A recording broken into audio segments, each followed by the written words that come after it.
Ongole art fest 2025 Nehru art గ్యాలరీలో 100 మంది చిత్రకారుల కళా ప్రదర్శన.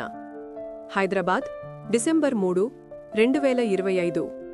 కళయజ్ఞ పేరిట నిర్వహించిన ఒంగోలు ఆర్ట్ ఫెస్ట్ 2025 కళా ప్రదర్శన ఈరోజు జేఎన్ఎఫ్ఏయు మాసాబ్ ట్యాంక్లోని నెహ్రూ ఆర్ట్ గ్యాలరీలో విజయవంతంగా జరిగింది.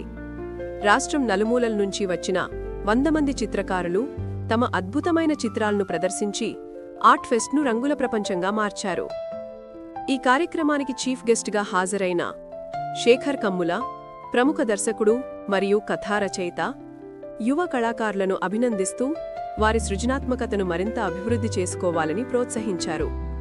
ఈ సందర్భంగా గౌరవ అతిథులుగా పాల్గొన్నవారు ఎంవి రమణారెడ్డి, ప్రముఖ శిల్పి, హైదరాబాద్ ఆర్ట్ సొసైటీ అధ్యక్షులు, ఎంఎల్ ఆనందరావు, అసోసియేట్ ప్రొఫెసర్ మరియు principal in-charge, college of fine arts, doctor Preethi Samyuktha, associate professor, Fulbright Nehru post doc fellow మరియు head, department of painting, JNFAU. ఈ కార్యక్రమంలో పలువురు ప్రముఖులను ఫెలిసిటేట్ చేశారు. గౌరీ వేముల, సమకాలీన కళాకారిణి, జాతీయ అవార్డు గ్రహీత, సబ్బాని రామకృష్ణ మరియు మోనికా నిగోత్రే సబ్బాని, ప్రొడక్షన్ డిజైనర్లు, ఏదిడా తారక రవికుమార్, శిల్పి.